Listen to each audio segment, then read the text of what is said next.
চলতি বছর প্রথম ৫ মাসে ২৬,০০০ অবৈধ ব্যবসায়িক লাইসেন্স বাতিল করেছে মালয়েশিয়া সরকার। বেশিরভাগ ব্যবসা প্রতিষ্ঠানের মালিকই বিদেশি নাগরিক, জানিয়েছেন দেশটির আবাসন ও স্থানীয় সরকার মন্ত্রী এঙ্গা কোর মিং।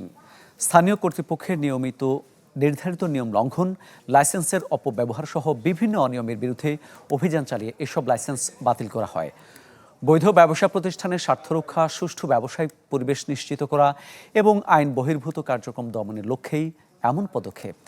ব্যবসা পরিচালনায় জবাবদিহিতা বৃদ্ধি, আইনের শাসন প্রতিষ্ঠা ও জনগণের আস্থা অর্জনই সরকার লক্ষ্য বলে জানান আবাসন ও স্থানীয় সরকার মন্ত্রী।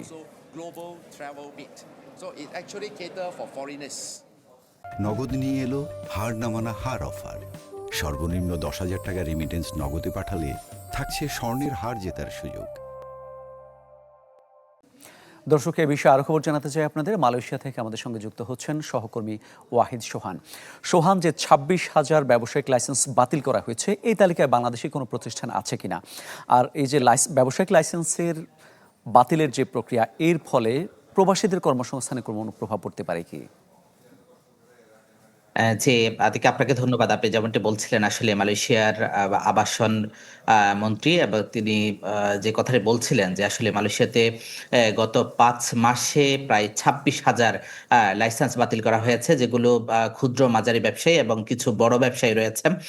যেই ব্যবসায়ীরা বিভিন্ন রকম অনৈতিক ব্যবসার সাথে জড়িত এবং পাশাপাশি যে মালয়েশিয়ার ব্যবসায়িক যেই নীতিমালা রয়েছে, সেই নীতিমালার ব্যত্যয় ঘটার কারণে কিন্তু মালয়েশিয়া সরকারের পক্ষ থেকে এই সমস্ত কোম্পানিগুলোর লাইসেন্স বাতিল করা হয়েছে। তার মধ্যে বেশ কয়েকটি বাংলাদেশি মালিকানাধীন কোম্পানি রয়েছে, যার এখানে লোকাল ডিরেক্টর রয়েছে, পরিচালক রয়েছে, কিন্তু বেশ কয়েকটি কোম্পানি যাদের কোম্পানিতে কাজ নেই কিন্তু কোম্পানি ব্যবহার করছে, কোম্পানিতে কিছু আউটসোর্সিং এর মতো কিছু লোককে তারা ব্যবহার করে বিভিন্ন জায়গায় কাজ দিয়ে রেখেছে, যেখানে তার নিজস্ব কোম্পানিতে এলে নাই কোনো যেই নীতিমালা রয়েছে মালয়েশিয়ার গভর্নমেন্টের, সেই নীতিমালা না মেনে তার ওয়ার্কারকে বিভিন্ন জায়গায় ছড়িয়ে ছিটিয়ে দিয়ে রেখেছে। এই কারণে কিন্তু মালয়েশিয়া সরকারের পক্ষ থেকে বেশ কয়েকজন বাংলাদেশি লাইসেন্স এখানে বাতিল করেছেন। তার পাশাপাশি এখানে আরেকটি যে বিষয়টি আপনি জানতে চেয়েছেন, আসলে মালয়েশিয়াতে যখন ২৬,০০০ কোম্পানি এখানে তারা বাতিল হয়ে গিয়েছে, তাদের লাইসেন্স তাদেরকে ব্ল্যাকলিস্ট করে দেওয়া হয়েছে,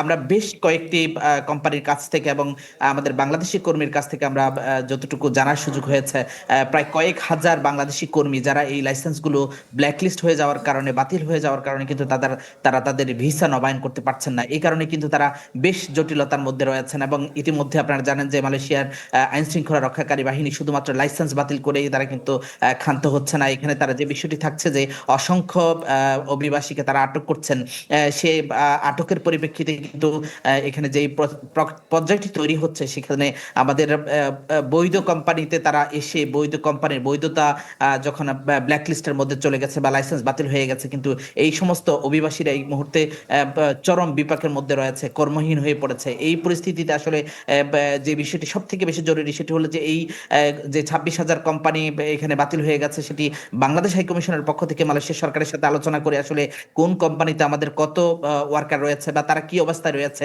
এটি যাচাই করে তাদের বিষয়ে সিদ্ধান্ত নেওয়াটা খুবই জরুরি।